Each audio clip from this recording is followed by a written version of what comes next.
Go ahead, Doctor. Hello and welcome. I'm Chris Cowdley on behalf of CME Outfitters. I would like to welcome and thank you for joining us for today's educational activity titled At-Risk Patients Hidden in Plain Sight, Real-World Strategies for Screening and Treating Hepatitis B virus. Today's activity is brought to you by CME Outfitters, an award-winning, accredited provider of continuing education for clinicians worldwide. Today's program will also be archived right here at cmeoutfitters.com. Today's CME CE activity is also eligible for ABIM mock points.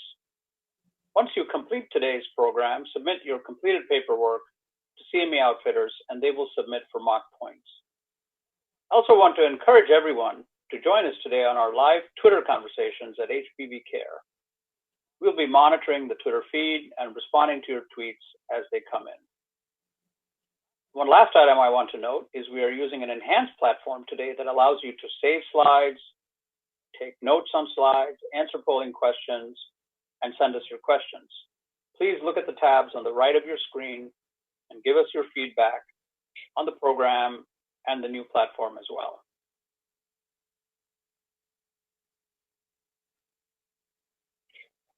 Again, my name is Chris Cowdley. I'm the Director of Liver Institute Northwest and Clinical Professor at Elson S. Floyd College of Medicine at Washington State University. I would like to welcome our panel joining me today. First, let me introduce Joseph Ahn.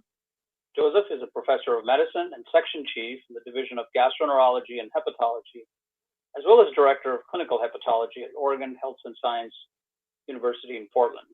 Joseph is a hepatologist with a long-standing interest in research, teaching, care, and education and advocacy in hepatitis B. Hi, Joseph. Thank you, Chris. Thank you, Chris. Hi.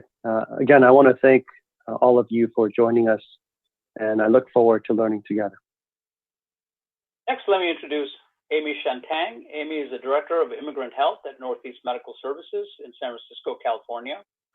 Amy is also a primary care physician and will be bringing that very important perspective to our program today. And I look forward to her insight. And Amy has a very busy clinical practice with a large number of patients with chronic hepatitis B, and we really welcome her comments. Welcome, Amy. Thank you. It's a pleasure to be here tonight, and thank you everyone for joining remotely under these circumstances. I hope you get a lot out of our discussion today. I want to talk about vaccination, which will lead to prevention. Let's start with our first augmented reality video that will specifically look at hepatitis B and mechanisms involved with hepatitis B infection and why early effective treatment, if vaccination is not effective or completed, is so essential. So let's go to the augmented reality tour now.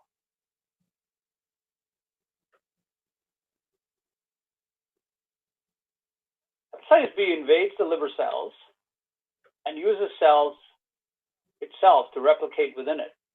Hepatitis B binds to the hepatocyte via the viral surface antigen.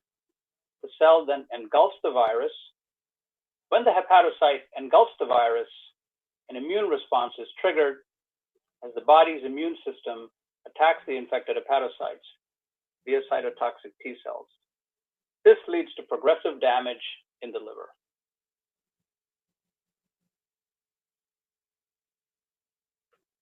Let me start with our first learning objective, which is to implement routine screening protocols for hepatitis B virus in primary care settings and utilize these results to drive guideline-directed care.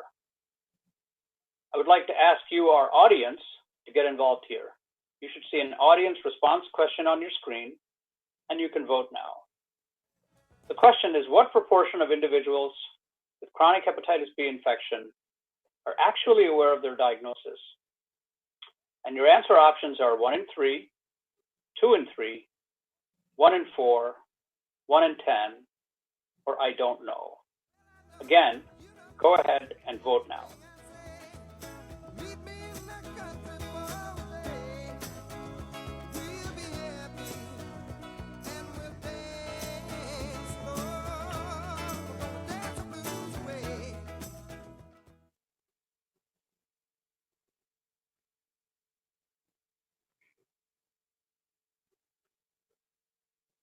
Amy, what do you think about the poll? Can you give us some more detail on the overall burden that hepatitis B imposes and the opportunities that we as clinicians have relative to management? Yeah, so these results are very interesting to me.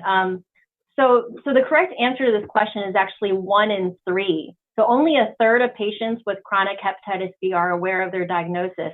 It looks like a lot of audience members said 1 in 10. And so that statistic, we do hear about 1 in 10 Asians are infected with chronic hepatitis. The question is about those who are aware. So fortunately, it is not 1 in 10, and it's a third of people are aware, but that still means that the majority of persons with chronic infection are unaware of their status. One of the reasons for this is that chronic Hep B is often an asymptomatic condition, and many at-risk individuals are just simply never screened for it due to a myriad of factors like limited access or utilization of preventative care or lack of provider knowledge to screen for hepatitis B. Are there opportunities for improvement with primary care physicians in taking care of primary care patients? Yes, of course. So I actually first want to go over some overall numbers globally. An estimated 292 persons, which is about 4% of the global population, are chronically infected with hepatitis B, most from Africa or Asia. About 2 in every 3 persons, as we mentioned, are unaware of their infection, but about 25% of those with chronic infection without monitoring or treatment will die prematurely of hepatocellular carcinoma, cirrhosis, or liver failure. So that's exactly why we're here today, to learn about screening and treatment. Further, only about 10 to 15% of treatment candidates are actually on medicine. So there are a lot of people out there who need to be identified and treated. And lastly, Hep B is a vaccine preventable infectious disease, and only about a quarter of those adults are fully immunized. So as primary care clinicians or frontline providers out there, some of the key tools that we have are to screen, vaccinate, and monitor persons who are at increased risk for hepatitis B. So number 1, screening and vaccination is already part of our routine preventative care. Number 2, it's very simple to monitor for hepatitis B. If you really break it down to the basics, it's just a matter of checking their viral load and ALT every 6 months. And then also, as part of routine cancer screening, we should be integrating liver cancer screening with ultrasound every 6 months for those who are identified as higher risk, which we'll talk about later in this presentation. Thank you. That was very clear and very practical. You mentioned screening for hepatitis B as an area in which we can improve. What does the evidence suggest about disparities in hepatitis B infection and immunity, and how that can inform our care of patients? So in the US, the majority of persons diagnosed with chronic hepatitis B are foreign-born from either Asia or Africa.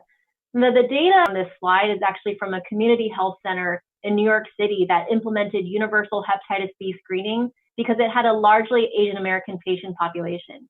They found very striking numbers that really reflect the high burden in the Asian community. They found that more than half of their general adult population had been infected with hepatitis B in their lifetime, and approximately 13%, or 1 in 8 individuals, had chronic infection. If you compare this to household contacts of persons with chronic hepatitis B, the number goes up to 22%, or about 1 in 5. Additionally, there is also a big disparity in current and ever infection for those who spoke English as their primary language versus Mandarin. So that was 17 versus 60%, and then 4 versus 16% for chronic infection. Great. So clearly screening is critical. Let's ask the audience a question about screening. You see a new patient, HL, in clinic. He's a 48-year-old man from China, no known medical history, no complaints. You would like to test him for hepatitis B infection. What serology test do you order? The always present question: hepatitis B surface antigen and surface antibody, hepatitis B surface antigen, surface antibody, and core IgM antibody, surface antigen, surface antibody, and anti-E antibody, or I don't know. Please vote now. We will come back to these results later.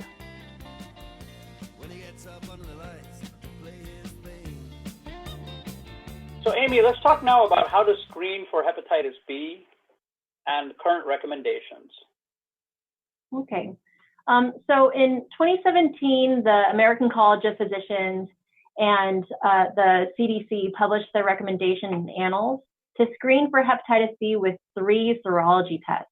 So not just the surface antigen and surface antibody that was previously recommended, but with 3. So that includes the total core antibody, not IgM, but core. So interpreting the results can be a little bit confusing, but I really want to just break down the reasons why we order these 3 tests. So the surface antigen tells us whether a person has current infection. The antibody, the surface antibody, tells us if they have immunity or immune control. And then the total core antibody tells us if they've ever been infected in their lifetime. So they could be currently infected, or it could be a resolved or a prior infection. So this figure that you see in front of you, many of you have probably seen before, but it really diagrams acute and recovered infection. It also illustrates the importance of using total core antibody to screen for history of hepatitis B infection in asymptomatic individuals, rather than using IgM, which will actually disappear approximately 6 months after exposure. So the next slide will show you the CDC and ACP recommendations for who should be screened for hepatitis B. You can see that it prioritizes persons based on their transmission risk factors and the risk for liver complications. This includes persons born in countries with greater than 2% hepatitis B prevalence, pregnant women, and the infants born to Hep B infected mothers, who are all at risk for vertical transmission. In addition to sexual transmission risk factors, so men who have sex with men, sexual contacts of persons with hepatitis B, and then also blood transmission risk factors, such as those who persons who inject drugs, blood and tissue donors, persons with end-stage renal disease. And then lastly, the category of those who are at risk for Hep B reactivation or liver complications, including those on immunosuppressive therapy, persons who are getting treated for hepatitis C or simply have Hep C, and persons with HIV, and also people who are undergoing a workup for elevated ALT. And then one other point I just want to make is that hepatitis B is highly infectious, 100 times more infectious than HIV, and can last on surfaces as dried blood for more than 7 days. So this blood-to-blood transmission issue is really an important one. Excellent. Thank you so much. Let's go back to the poll and see the results. So the patient's results come back. He's surface antigen negative, surface antibody positive, and has antibody total core. So how do you explain these results? You have natural immunity to hepatitis B, so you cannot get hepatitis B in the future. You have immunity to hepatitis B from prior vaccination. There's nothing else to do. You have chronic hepatitis B infection. Or if you're on any immunosuppressive medications in the future, the virus may reactivate and cause liver damage and even liver failure, or I don't know. Please vote now, and we will come back to these results later. Joseph, do you have anything to add about how you teach medical students, internists, fellows, and colleagues about pearls in terms of serology interpretation? Yes, Chris. I think that as we get to our next slide, it's important for us to remember, as Amy showed us, what these 3 tests mean. That Hep B surface antigen is a marker of current infection. That the Hep B surface antibody is a marker of immunity. And finally, the most difficult one is the hepatitis B core antibody. This is a marker of prior infection or exposure. And we're going over this actually in 2 slides because of how hard it is to remember. And one of the teaching pearls is that in some ways, some data like this, you have to memorize. So let's go through some scenarios. So the top line, if you have a positive surface antigen, that means that you are currently infected. That's why the surface antibody is negative, because you have not developed protective immunity. And the core antibody is positive, denoting that you were exposed before. The second row is those who are susceptible. That is, they don't have an infection, they weren't exposed, and they do not have a protective antibody. You want to convert them to those who are immune from vaccination, as in the fourth row there, by giving them vaccination. Now, in the prior slide, we looked at those who have isolated hepatitis B core antibody with or without the surface antibody. And these are the patients who have been exposed. And if they are put on some form of significant immunosuppression, they may have reactivation of the hepatitis B. These are patients who have exposure, and this can come back. And I think that's an important point for us to teach. Excellent, thank you. Amy, we know that screening for hepatitis B is important. Before we get to that, let's have the poll results. So I guess we don't have the poll results. We go to a new patient. We go back to the patient, our first ARS patient. He's a 48-year-old man from China, no known past medical history. You want to test him for hepatitis B.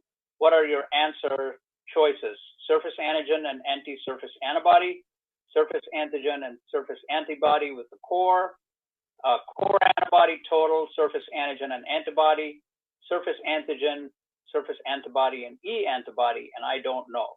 So this is the one we had the pre and we had the post education, and now let's see the results.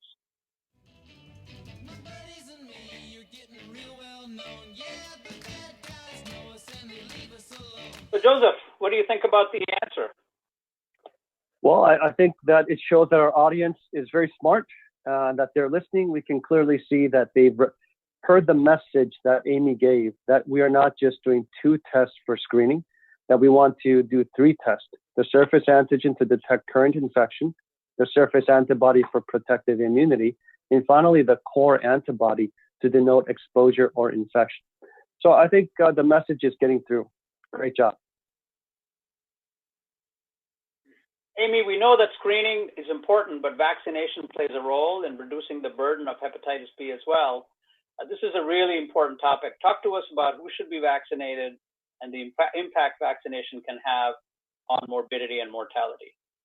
Okay, so this list may look very similar to what I presented to for screening, and that's because it is. And so what I did is I actually highlighted in yellow some of the differences in the groups that should also receive vaccination. So it also includes, for the vertical transmission category, pregnant women who are at risk for hepatitis B infection. So you can vaccinate pregnant women with the 3-dose vaccine. Heplisav is not currently approved for pregnant women. However, the Endrix, the 3-dose series is.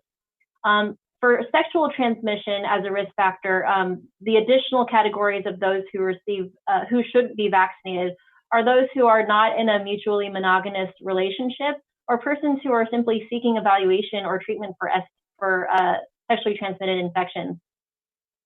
Under the category of blood-to-blood transmission, we also include residents and staff of facilities for developmentally disabled persons, public safety workers, and of course, healthcare workers who are at risk for exposure to blood or blood-contaminated fluids, and then adults age younger than 60 with diabetes, which is a huge category.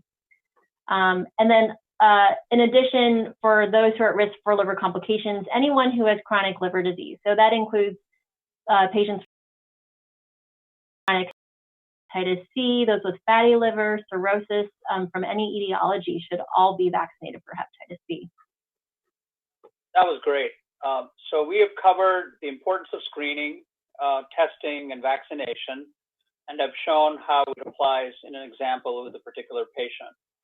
There are several questions coming in, and they're all excellent questions, so I will make sure we have time to discuss them. Before we go on to the next learning objective, Joseph, would you once again kind of go over the interpretation of a core antibody positive, surface antigen, and antibody negative patient. Okay, so the isolated core patient. Right. Sure. Okay, so this is perhaps the most confusing result because there are potentially 4 different ways to interpret it. I would say the most common, if you are screening someone from an endemic region for hepatitis B and they have isolated core positivity, is that they were simply previously infected with hepatitis B, but their immune system did not mount a sufficient antibody response to produce detectable antibody. So I would give them simply the counseling that you would to someone that has antibody positive, is that they were previously infected with hepatitis B, the virus is dormant in their liver, they're at risk for reactivation of their hepatitis B if they go on immunosuppressive medications in the future, and that they should always inform their provider about this status. Now, the less common categories I'll just mention really quickly are those with occult Hep B infection, which are those who actually have chronic Hep B, but undetectable surface antigen. So if you actually check their hepatitis B DNA levels, there will be a low level amount of viremia. And usually you would only see this in patients who are immunosuppressed, on immunosuppressive medicines or HIV. So you don't need to check everyone for a DNA. There's also this very, very low likelihood of false positive core, really not common with today's modern assays. And then also very unlikely is the window period after an acute infection. Perfect. I think it was important to re-emphasize that because there are several questions. So let's move on to learning objective number 2, optimize efficacy and safety profile of current agents when initiating or switching treatments in patients with hepatitis B. So we've covered the importance of screening, testing, and vaccination. Let's talk about treatment. So goals of care. Joseph, what are our goals of care in hepatitis B management? Well, I think when patients come to us, they're interested in one major thing. They want to make sure they don't die from hepatitis B. So our goals of care are to help people live the longest they can, the fullest life they can. That's a big overarching goal. However, underneath that, because we don't follow patients for their entire life, underneath that we have some secondary goals. Because we know that hepatitis B is a leading cause of cirrhosis, as well as liver cancer, and that these lead to morbidity and mortality. These are goals for us to prevent cirrhosis, to prevent liver cancer, and then indirectly by doing so, the need for liver transplantation. But because these markers also are medium to longer term goals, when we take care of the individual patient in front of us, we have more short-term immediate goals that we can relay to our patients.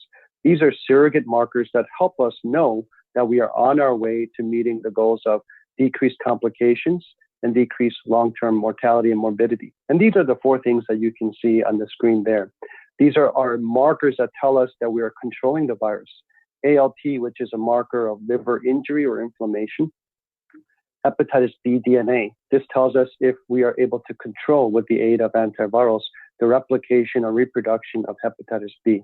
And then the E antigen and surface antigen loss are a little bit more difficult to understand, but they are markers that tell us that the immune system, with the help of antivirals, has been able to suppress the replication of the hepatitis B virus. So we should think about it overarching goals of improving life and length of life, decreasing cirrhosis and liver cancer, and underneath that, targeting and hitting these targets of decreased inflammation and decreased replication by having undetectable Hep B DNA and low and normal ALT.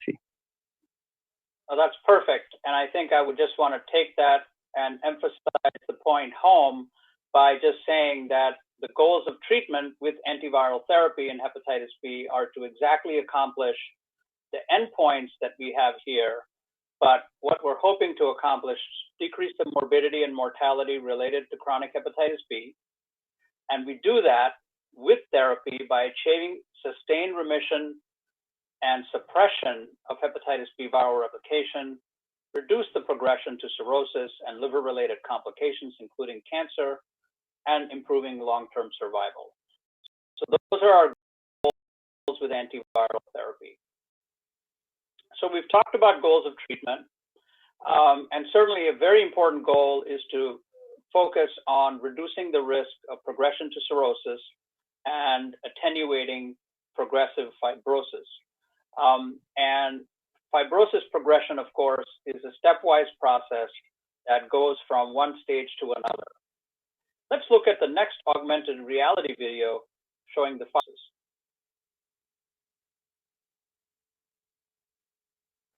So you have initially a liver that has no scarring and no fibrosis, which we would describe as F0.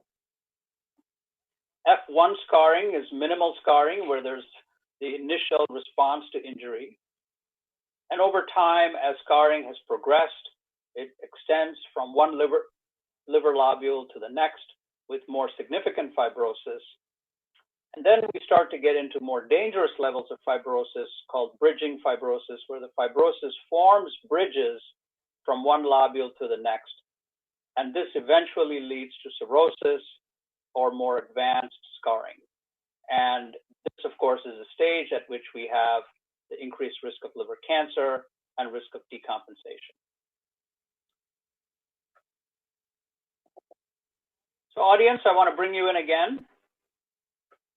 According to the AASLD treatment algorithms and guidelines or guidance statements, in which of the following patients is immediate treatment indicated?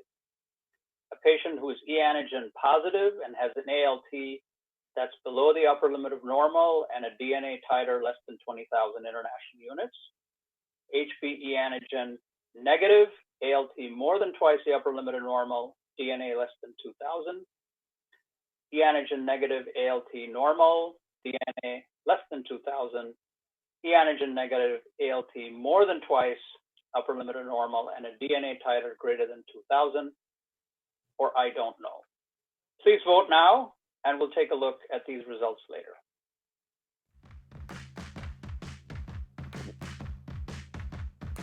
All right.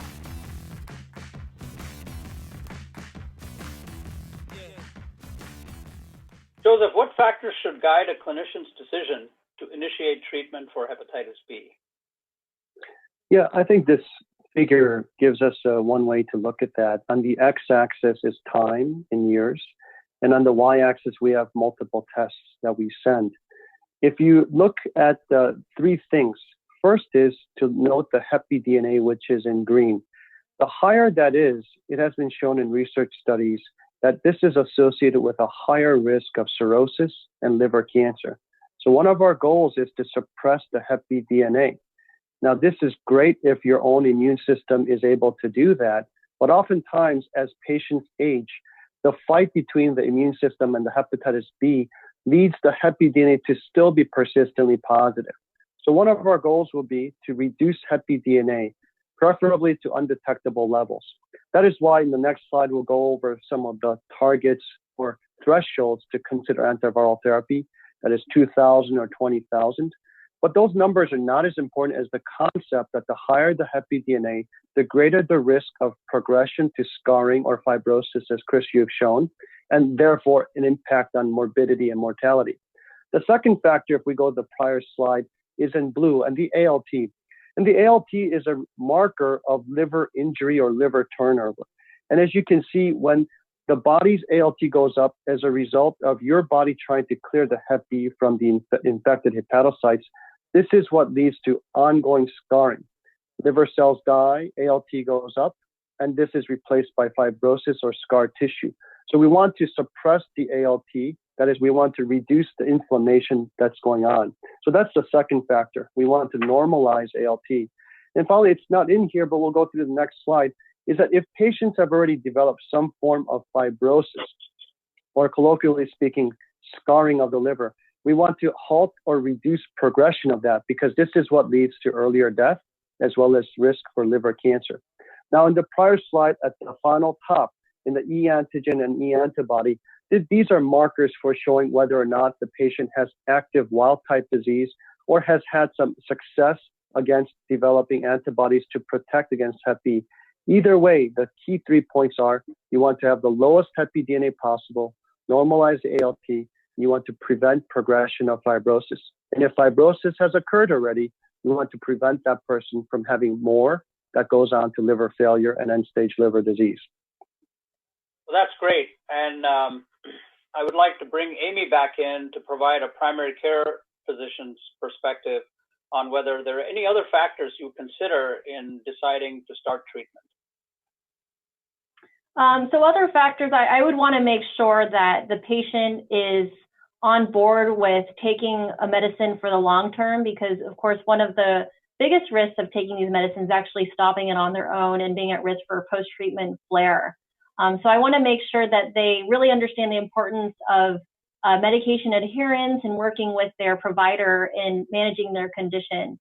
That it's not just something like an antibiotic that they take temporarily and it resolves their condition. And I also want to make sure they have good access to their medicines, that it's affordable to them, that it's easy for them to obtain, that there aren't too many barriers to care. Unfortunately, there are a lot of tools that I have discovered over the years of ways to obtain affordable medicines for either patients who don't have insurance or those who have very high deductible copay plans. Thanks for that perspective. So now let's revisit the question we asked earlier about the AASLD guidelines. According to the treatment algorithms, in which of the following is immediate treatment indicated? Your options are, to remind you, e antigen positive, ALT normal, DNA less than 20, e antigen negative, ALT more than twice the upper limit of normal, DNA less than 2,000, e antigen negative, ALT less than upper limit of normal, DNA less than 2,000, greater than 2,000, or I don't know. So let's wait and see the results and get input from the faculty.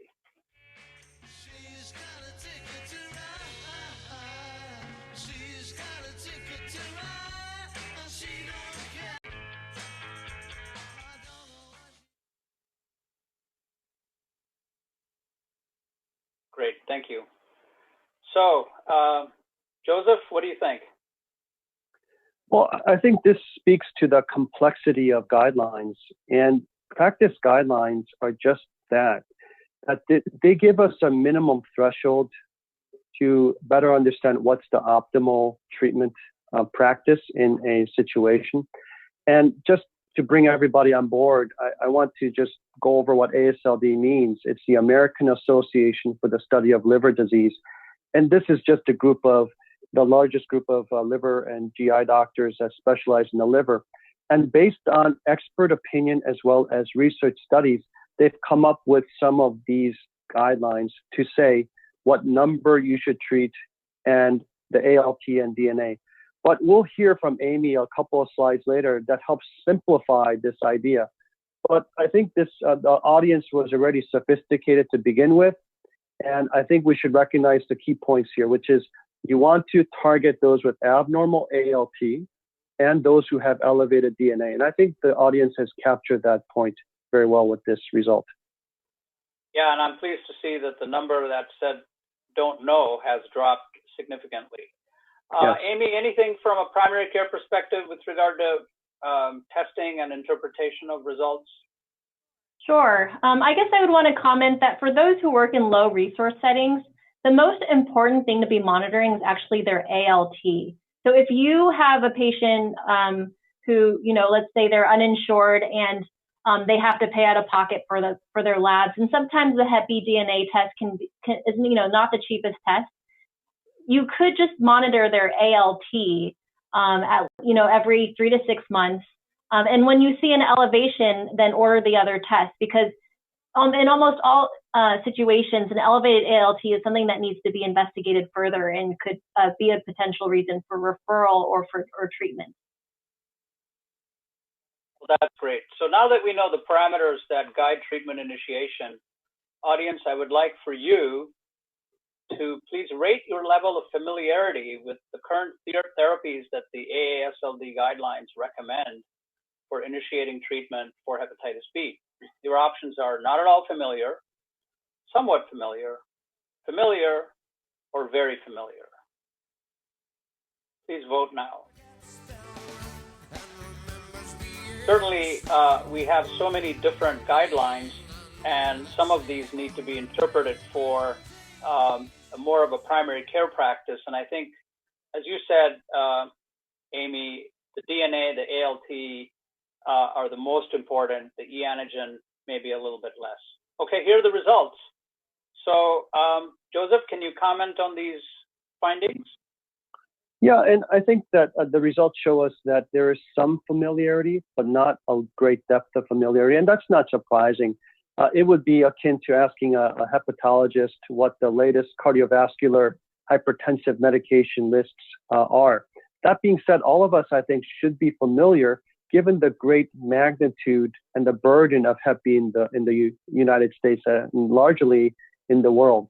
And we'll go over this a little bit further to help our audience remember and learn what the latest treatment options are according to the guidelines.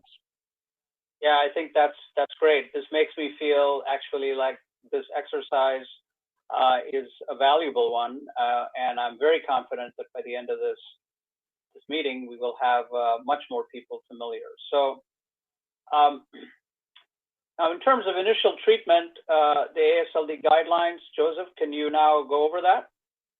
Yeah, so we should emphasize that all of us, let's look at the top two lines of this. The first treatment, it says ETV. That stands for entecavir. And both entecavir and the second row called tenofovir are the treatment drugs of choice by multiple societies in the United States and worldwide. These are very similar, and we'll go through some potential differences, but they are recommended because they're very potent. They work. They're very effective. And more importantly, and just as importantly, they have a low risk for patients to develop resistance so that the medicines continue to work. The caveat to that, as Amy has already said, is we don't want patients to start and stop. This is not like a short-term antibiotic. I explained this as something like hypertensive treatment or diabetes management. This is long-term, often lifelong. Secondly, the differences between entecavir and tenofovir are that those patients who have had prior exposure to an older drug called lamivudine should not be placed on patients with entecavir. And the final point about this tenofovir is that there are two forms. There's an older drug called tenofovir disoproxil. We will refer to that as TDF. And a newer version called tenofovir alafenamide. We will refer to that as TAF. And there are some differences we'll get into. But these three medications are the preferred recommended medications according to the National Society guidelines. One final point is that treatment, although it is associated with reduction in the risk of cirrhosis progression and liver cancer, does not eliminate the risk of liver cancer. And therefore, it's important, both on a specialist as well as a primary care standpoint, to remember to continue surveillance for liver cancer. Joseph, very clearly and beautifully summarized. Thank you. So Amy, switching back to you, can you specifically talk about the management algorithm for primary care clinicians? And in particular, we want to really pivot and encourage PCPs to not just identify and refer, but to feel confident with starting therapy and knowing how to monitor patients on therapy, because I think this is something that any capable primary care physician could and should do. Do you agree? That's right. Yes, yeah. I agree. So as a primary care physician myself, like I take pride when I can really manage as much as I can for the patient to really make things convenient that they don't have to see multiple providers to manage all their conditions. However, I also heavily rely on simple algorithmic formulas to make quick decisions because I'm often managing multiple conditions in one visit. So that was the main impetus for us, a work group that I developed a couple of years ago that included hepatologists, infectious disease doctors, primary care pharmacy, as well as public health persons who came together and decided to develop a simplified algorithm for PCPs to manage chronic hepatitis B. So the slide that you see in front of you is just the overall sort of framework of how we want providers to move from initial screening to managing those who are positive for the surface antigen versus negative for surface antigen. So along the lines of management and treatment that we're discussing now, If the patient is pregnant, we actually did provide a simplified algorithm for managing pregnant women for internists or family docs. And then we also have a separate category for treatment candidates. We talk about the preferred antivirals and also a simplified monitoring algorithm, which I'll actually show in the next slide. So the next slide shows, in the top row, for those who have cirrhosis, they should all be placed on treatment regardless of their DNA or ALT level. If they have cirrhosis, they should be on hepatitis B, they should be on antiviral. And there's other things that go along with that, like liver cancer surveillance, continued monitoring of their labs. And then, of course, if they have any signs of decompensated cirrhosis, they should definitely be promptly referred to a hepatologist. Now, the bottom rows that you see highlighted in yellow are those who do not have cirrhosis. And instead of relying initially on their e-antigen status, which I think can really confuse a lot of frontline providers, we actually go directly to looking at their DNA levels. And so we actually decided to just use the cutoff of 2,000 instead of 2,000 versus 20,000, because most people who are e-antigen positive, who are in the infectivity replication state, will have a very high viral load. And so the combination of a high ALT and a high DNA level are those individuals that we said you should treat with antiviral, continue to monitor them every 6 months with labs until they're undetectable, and continue to make sure that it remains undetectable, and then that those who are candidates for liver cancer screening should get that. The other categories of, those who have high ALT but a low viral load should be investigated for other causes of that. And then, really the best case scenario are those who have both a low ALT and a low DNA. However, we shouldn't provide false reassurance for patients that just a one-time value of low numbers means that they're going to be fine for the rest of the life, because hepatitis B is a very dynamic condition and it can change. And so those individuals should also be monitored every 6 months with at least the ALT and DNA levels. Yeah, excellent. I think the importance of monitoring patients at intervals no less often than every 6 months with ALT, DNA, and then cancer surveillance, which we'll get to, is the take-home message.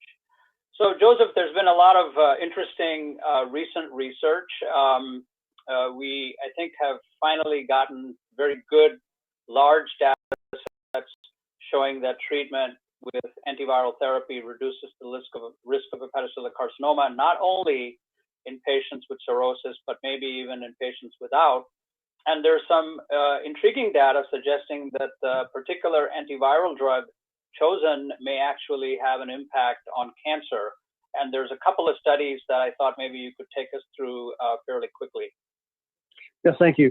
So I want to concur with what Amy just said, that I think we as providers tend to undertreat patients with hepatitis B. So I would second the role of primary care physicians and the importance of collaboration and multidisciplinary care of patients with chronic hepatitis B, that if it is unsure, either err on the side of referring them, or if they have elevated ALT and DNA, as Amy has nicely gone over, treat them and follow them. Now, in this study, before we get into it, I want to make a point that it is more and more clear that antiviral therapy can reduce the risk of liver cancer. Background into that. Once we've established that, research has now been turning to see is there a difference between the currently available antiviral medications, in this case TDF or tenofovir versus ETV or entecavir. On the x-axis, this is a large data set of nearly 30,000 patients, and patients were followed for more than 5 years. On the y-axis, this is a predictive incidence, that is how many new patients develop liver cancer. The graph on the left is just something called propensity weighting. That is the study of tenofovir and entecavir and match them to the risk factors that lead to liver cancer. So they're trying to account for the liver cancer risk so that these patients are similar. And this intriguing study suggests that perhaps that entecavir versus tenofovir, that there's a slightly lower risk with tenofovir for developing liver cancer. The right-hand graph is something where they matched 5 patients with entecavir to 1 patient with tenofovir, and they saw something very similar. That is, it appears that there may be a lower risk of tenofovir for patients to develop liver cancer. That being said, I think the main messaging is that antiviral therapy is better than no antiviral therapy in this regard. And secondly, I do want to point out some limitations. Although this is a large data set, we see this graph diverging at about 1 year, suggesting that this difference may be due to the patient pools who are placed on entecavir versus tenofovir. So more data needs to be sought, but this is very intriguing data that there may be a difference in the favor of tenofovir.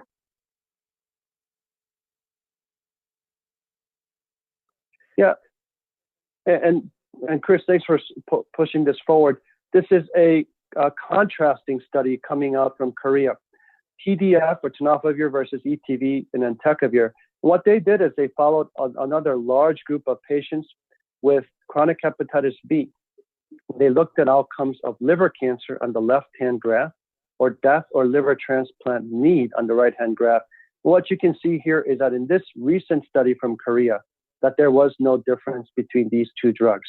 So again, I want to point out, no drugs is not as good as having drugs on board. So antiviral therapy is beneficial, that there is some signal toward one of these drugs, tenofovir, being a little better with risk factors for liver cancer, but we need further, more controlled studies before we can finally say that there's a clear difference. Great, excellent. I think well done. So back to the audience, which of the following is accurate relative to patients switching from TDF to tenofovir alafenamide?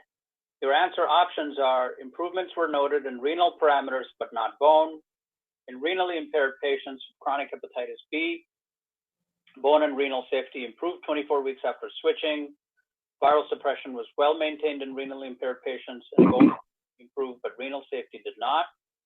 In virally suppressed patients, improvement in bone impairments were noted, but only in those with a shorter duration of tenofovir usage, or I don't know. Please vote now, and we will review those results a little bit later. So one of the new observations that we have is tenofovir alafenamide, which has been around for treating HIV for quite some time, appears to have a better renal and bone safety profile. And so switching from TDF to TAF may be a good option, particularly for patients at higher risk for bone or renal impairment. So Joseph, we talked about the efficacy of TDF versus entecavir, possibly superiority in cancer prevention. What do these latest data suggest about the impact on bone and renal parameters in patients switching from TDF to TAF? Yeah, Chris, I think this is a new drug has come out, TAF, as you mentioned, more new for the hepatitis B. There's safety and efficacy data for HIV.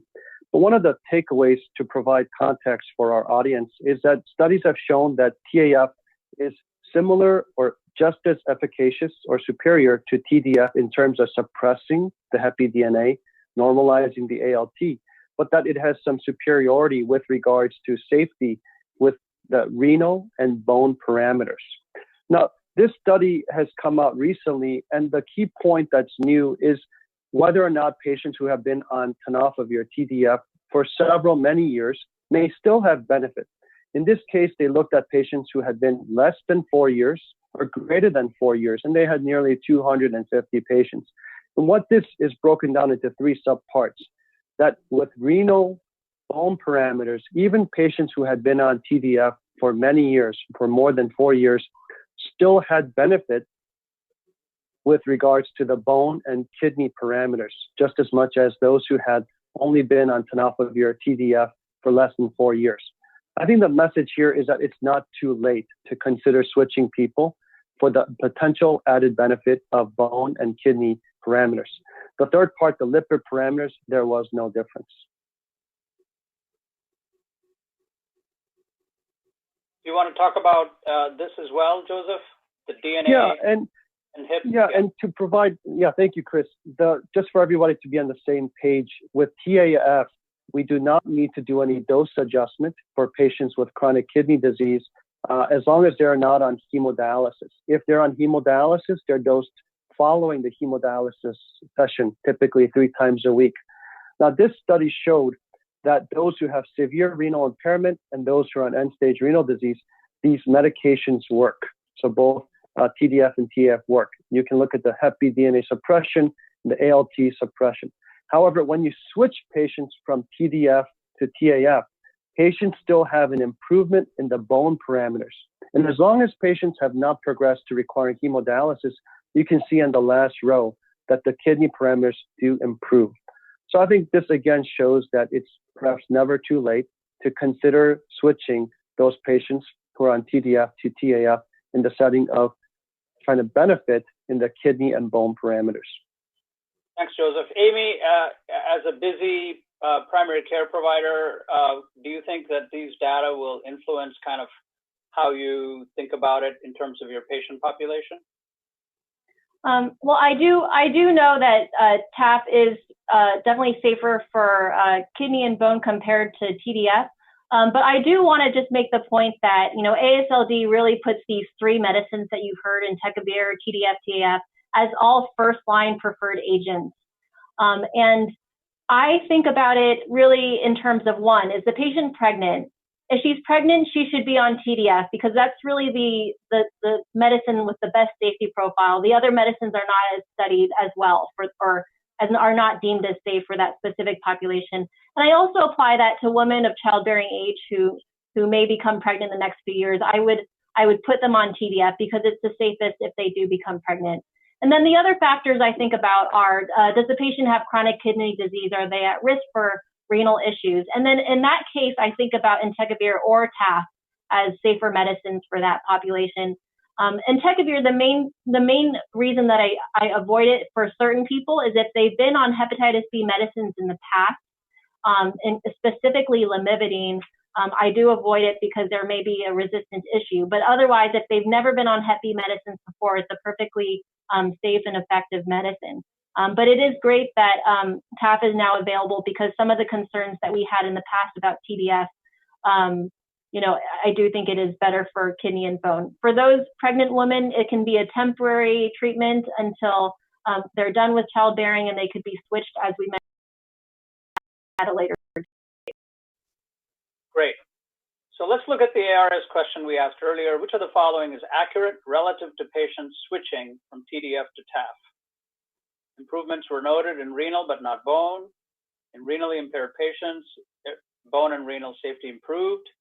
Viral suppression was well maintained, but renal safety did not improve, although bone did. And in virally suppressed patients, improvement in bone impairments were noted, but only in patients with a shorter duration, or I don't know. So let's see the and after the results, we will have a brief comment and then move on to the learning objective 3. This will provide counseling support and ways in which we can improve the understanding of liver disease and promote retention and care for our patients.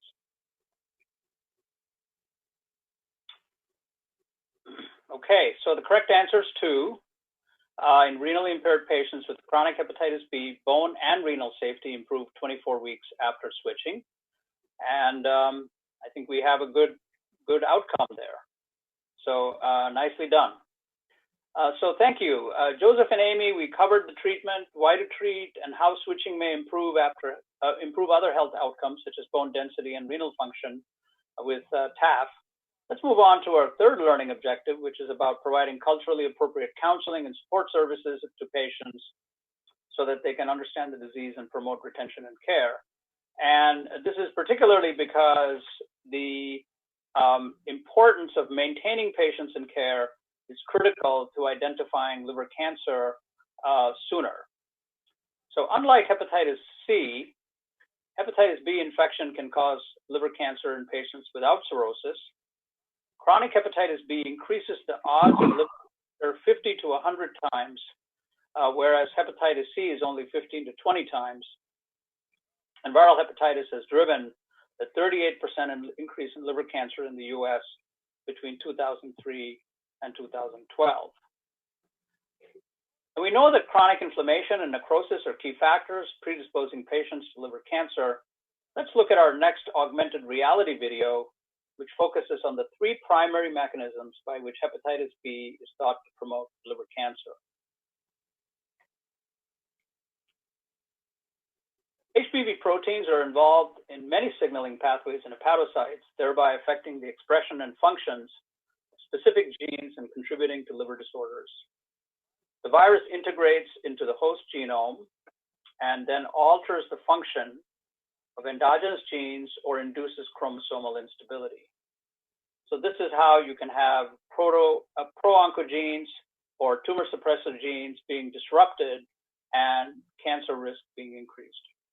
HBV-induced immune imbalance also leads to the development of hepatocellular carcinoma, resulting in oncogenic transformation. Separate signaling pathways are also deregulated in HCC, and hepatitis B infection of hepatocytes is thought to impact a number of cellular signaling pathways to regulate expression and function of genes that control cellular processes and HBV replication and persistence, leading to oncogenic transformation. So that was a helpful video. I would like to bring in the audience again.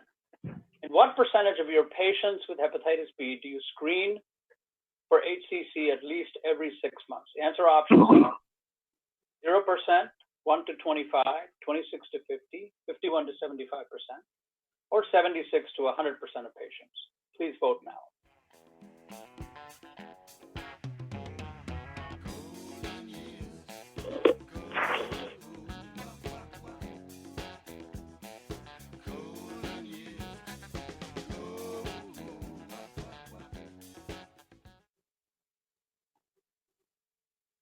Joseph, what do you think of the results?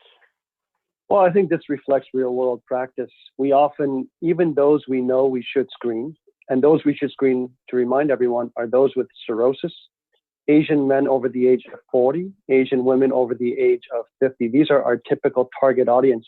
That number should be 100%. For those patients who do not have advanced fibrosis and do not fit into these ethnic guidelines, it should be 0%. But I think the reason there's such heterogeneity is that in real world practice, our real world delivery of care is often suboptimal. And are there additional risk factors for cancer and appropriate methods for surveillance? And I think the audience, for the purposes, can look at this, but what I want to call out are things that are modifiable. Those who have alcohol use should be advised not to drink alcohol. This is the reason why we want to target elevated DNA, abnormal ALT, and as Amy mentioned, we want to look at those parameters to try to normalize or make the Hep B DNA undetectable. These other co-infections, Hep C, HIV, and hepatitis delta, it's an important reminder for us to check for those co-infections. And then finally, recognizing cirrhosis is the most important factor to identify those who need surveillance.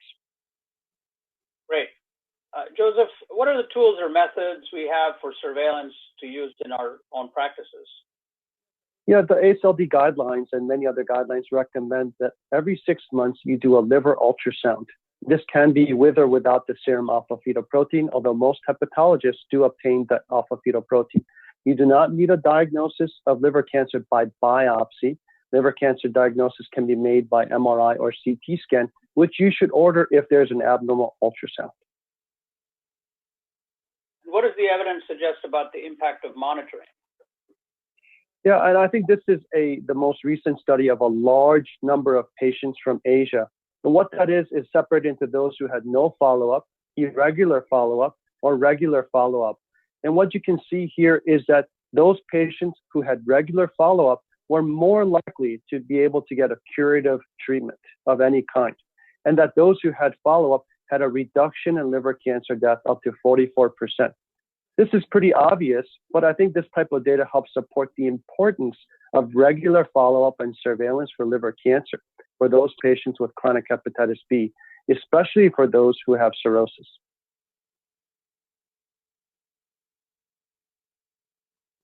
And this next part here shows us a little breakdown. And for the purposes of time, I'm not going to go into it in complete depth. But what I want to point out is that among those patients with chronic hepatitis B, of course, cirrhosis was associated with a higher risk of liver cancer. That's the middle two columns there under cirrhosis. But even among those without cirrhosis, and in this Korean population, those patients without cirrhosis were at risk. Men over the age of 40, women over the age of 50. And what regular surveillance did was able to diagnose these patients earlier, and by earlier diagnosis, connect them to curative treatment and overall improvement in survival. Great. Amy, can you give us some high-level tips for primary care providers? Sure. So it's so yeah, sorry. Yeah. Well, it's so important to provide good counseling education to patients who have chronic hepatitis B. And I think one of the most important things is to tell them it's a chronic condition, you know, much like diabetes and hypertension. So they need to have routine follow-up care at least every 6 months so they can monitor for disease progression. They also need to be educated and counseled on the long-term implications of chronic Hep B, like why it's so important that they're in care, you know, to prevent the complications that Joseph had mentioned, like cirrhosis and hepatocellular carcinoma. And then also to inform all of their other providers and future providers about their Hep B status. So if they're ever placed on medicines that will modulate or affect their immune system, that their provider can recognize a potential risk for Hep B reactivation. And of course, as Joseph mentioned, there are modifiable risk factors to prevent Hep B complications, like avoiding or limiting alcohol use, optimizing their body weight to address metabolic syndrome, things like diabetes, hyperlipidemia, hypertension, and then also counsel them on how to prevent transmission to others. So cleaning up blood spills with bleach, having their household contacts be tested for hepatitis B and making sure they're vaccinated if they're susceptible. That's great. I think the idea of using bleach to clean surfaces is certainly well established at the present time. Yes. What about referral to a specialist? I think we want to encourage the PCP to feel empowered to screen, diagnose, and treat. When should you refer to a specialist? So I would say hopefully all PCPs are already recognized that it's really their responsibility to be screening for Hep B and also vaccinating individuals who are susceptible and indicated.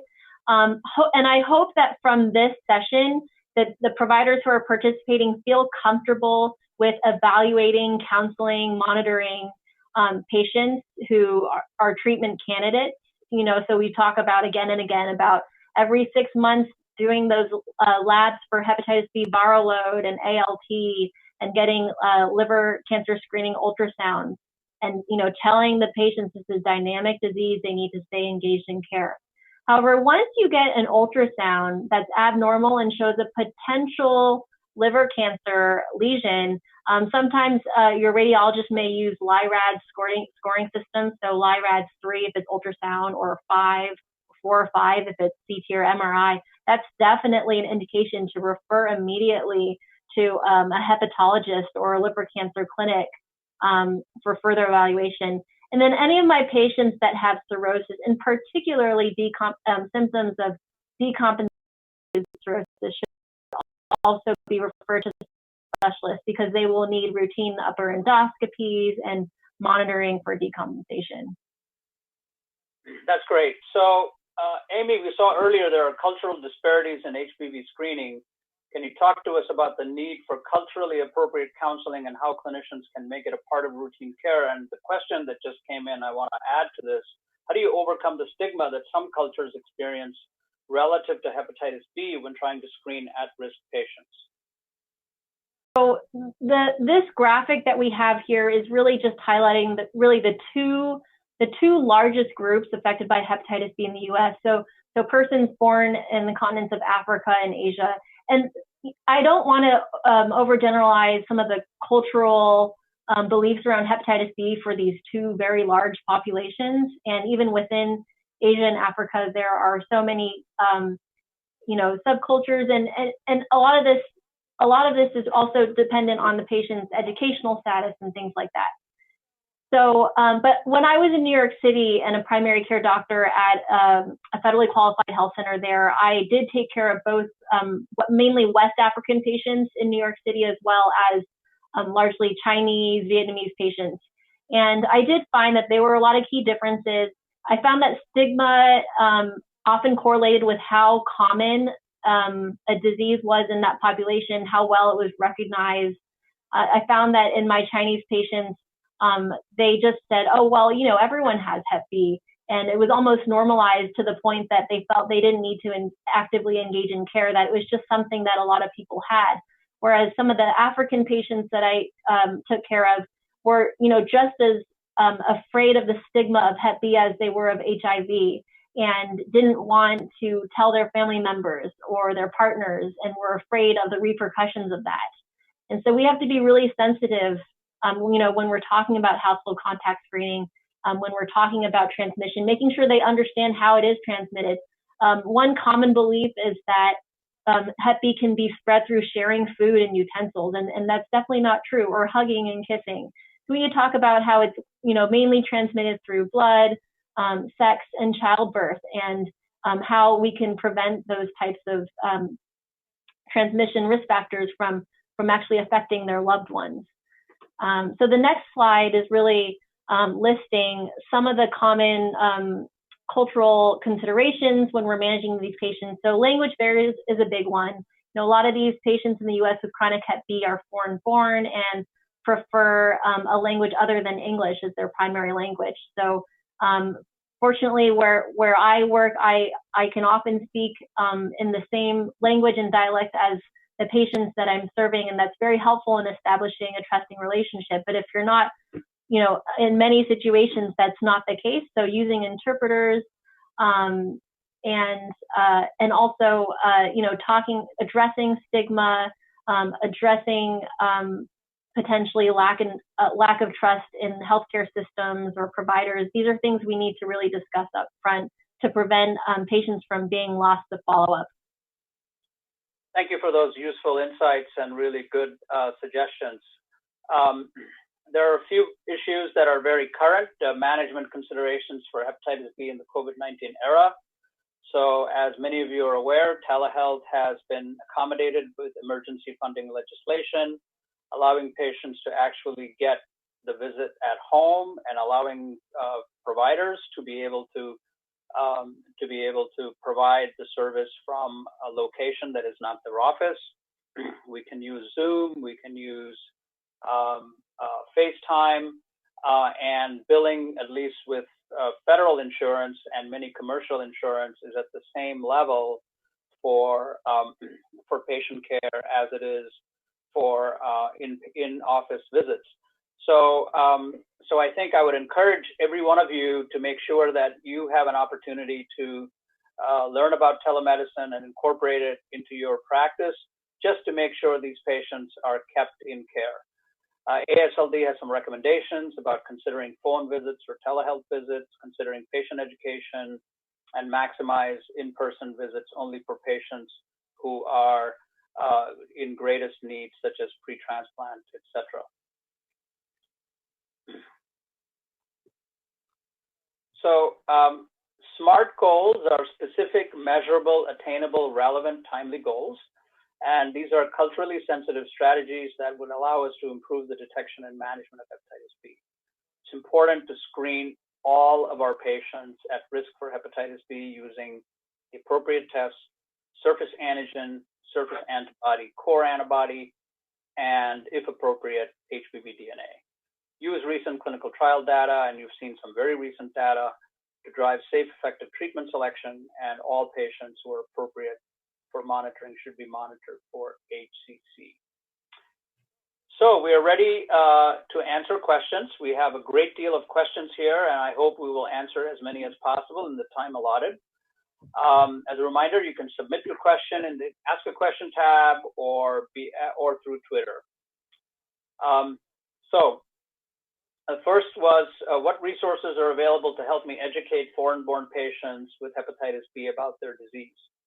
So are there cultural or language appropriate teaching materials and screening materials that Joseph, you or Amy know of? I know that that these are often available through the manufacturers of the different therapies, but do you have any, just a brief, list of sources or ideas for our questioner?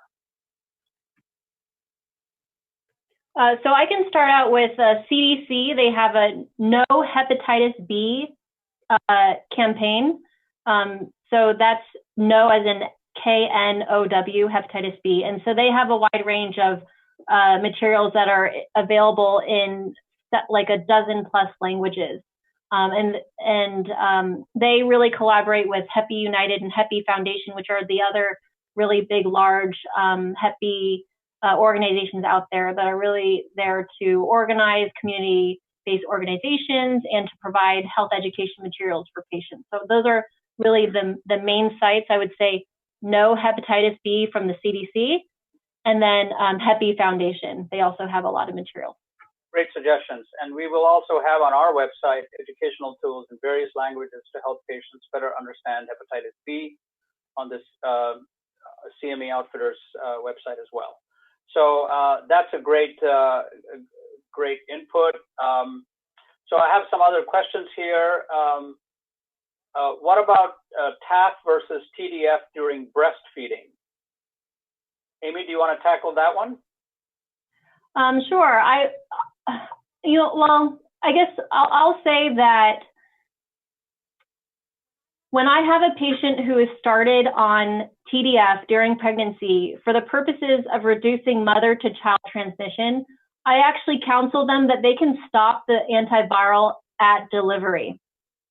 If the purpose of them starting the medicine at usually around 30 weeks of pregnancy was specifically to reduce mother-to-child transmission, they can safely stop at delivery and continue monitoring with their hepatitis B provider. So they actually don't need to be on the medicine during breastfeeding.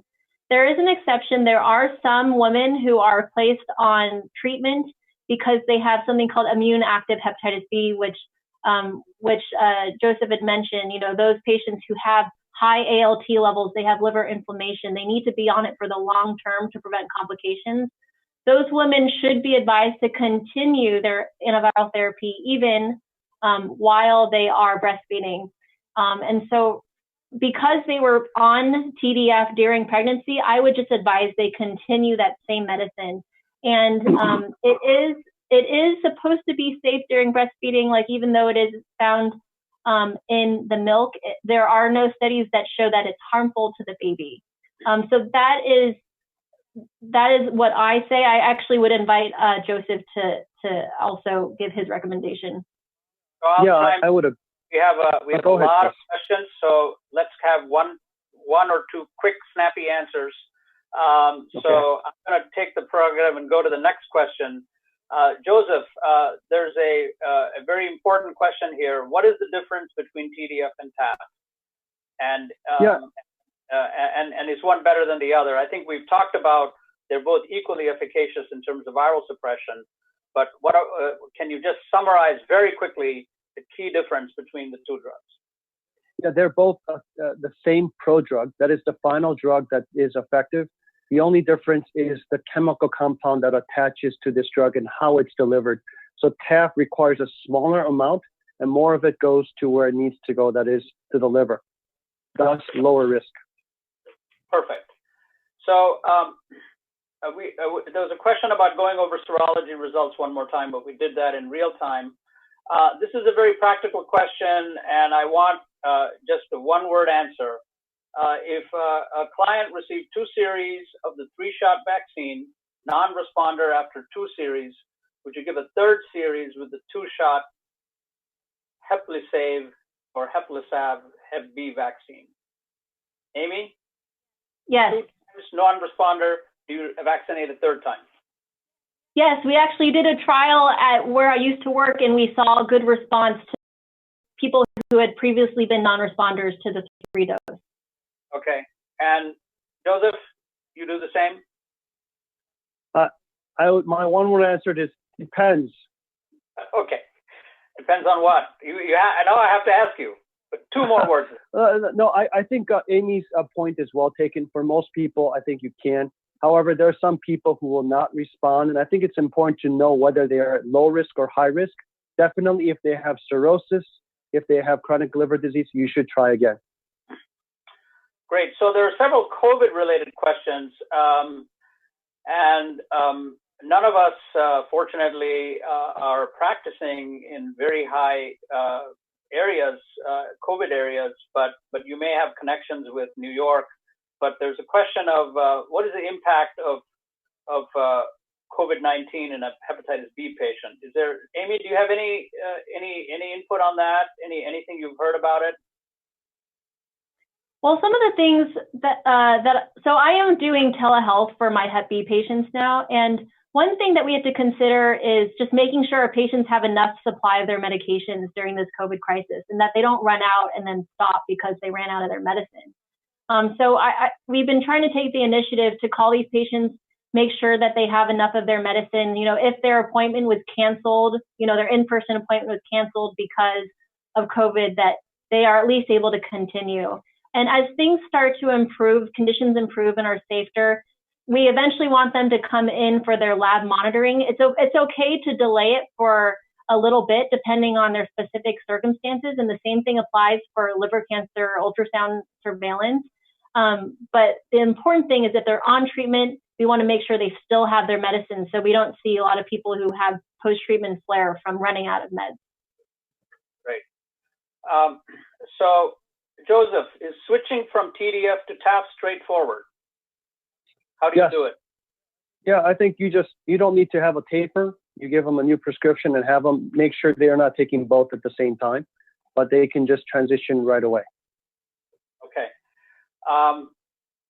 A question about, is bone health an issue for our male patients?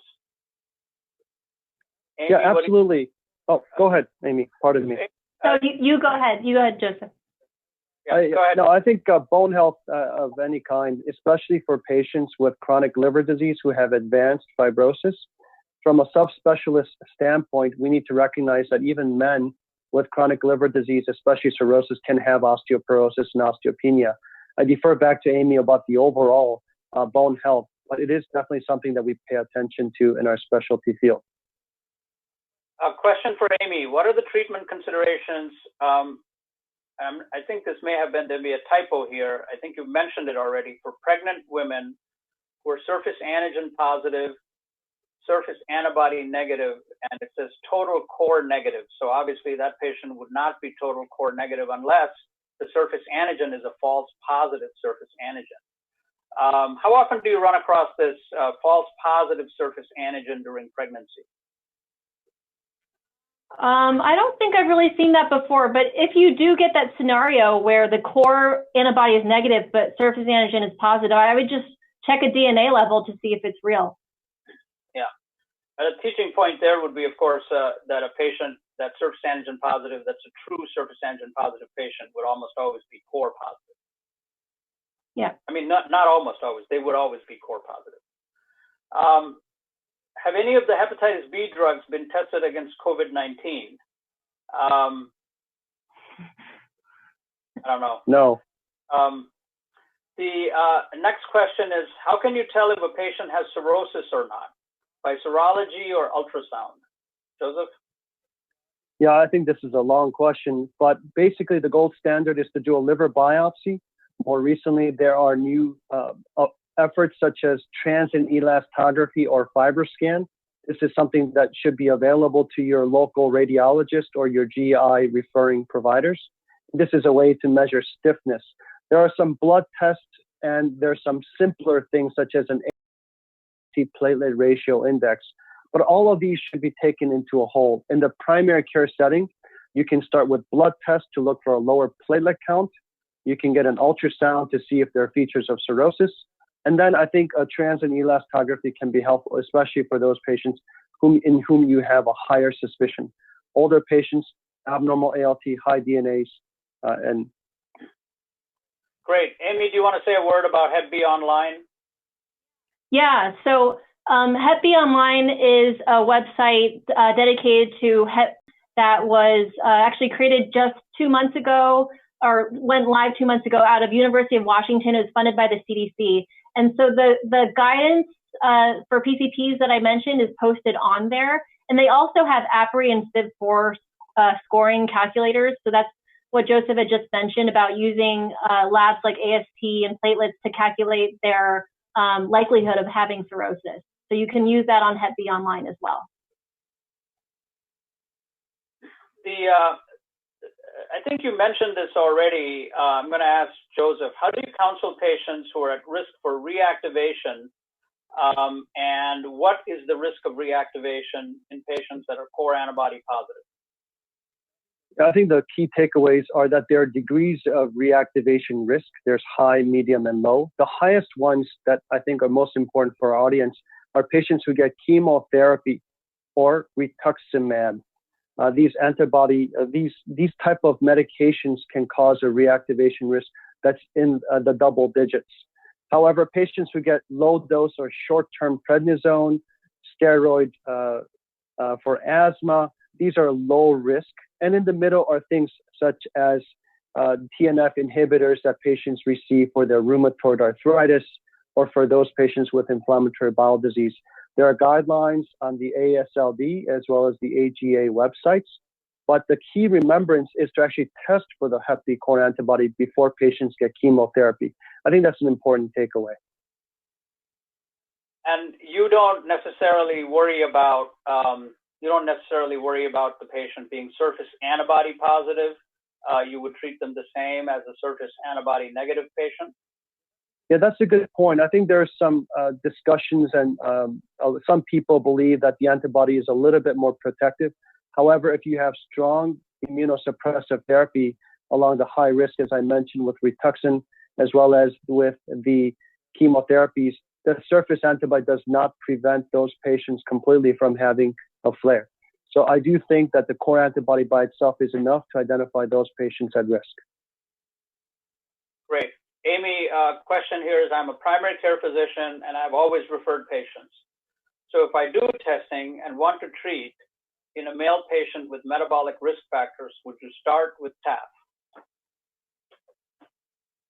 In a male patient, I would probably choose either entecavir or TAF. I don't really actually have a preference for either. A lot of it actually depends on access, because TAF is a newer medication and so often more expensive or not covered by the insurance company, whereas entecavir has been around for decades. So sometimes treatment decisions are actually based on their insurance formulary. And the next question is, this is an interesting one. Are there any requirements about proof of citizenship before you can start therapy? I'm not aware of that. Nope. I think even for the patient support programs and the compassion and the expanded access programs, I don't think that's a requirement, at least to the best of my knowledge. But I'm sure that that information is available from the manufacturers who would be providing the medication. So yeah, I can just comment actually about the patient assistance programs. Yeah. So for Baraclude and I guess Vemli, that they do not ask about citizenship, but oftentimes they will ask to have some proof of their income. And so if they don't file taxes, for instance, then that they would need like a letter from their employer saying what their income is. And sometimes that can be a barrier to some patients because they would have to admit to their employer that they have a condition like hepatitis B. So those are some of the factors that might come into play, but they do not ask directly about citizenship. Great. Okay. Last question. Joseph, and you have 1 minute. How often does the flare of hepatitis B occur during treatment for hepatitis C in a patient who is only positive for core antibody? Yeah, I think there are reports.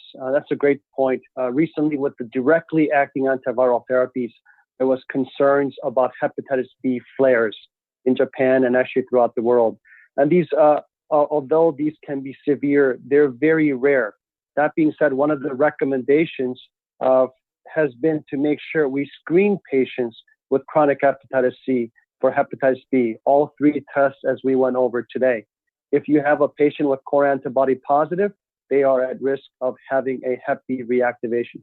That being said, this is very, very unlikely to happen. But you should be monitoring those patients for jaundice or elevated LFTs. And if that happens, you can obtain a Hep B DNA. Now, some recommendations are that you have to triage patients to test them perpetually. But my practice has been, we get a baseline screening. If they're positive, we discuss with them the possibility, but tell them that it's rare. And when we do check LFTs, we look for an ALT. It should go down with Hep C therapy. And if it goes up, it's a clue for you to check Hep B DNA. Less than a minute. Perfectly done. Once again, I'm sorry to rush this very knowledgeable faculty and keep things moving along. And I'm really sorry on behalf of CME Outfitters and my co-moderators that we couldn't get to all of the questions. And I want to thank Dr. An, Dr. Tang for being outstanding panelists and for a great program.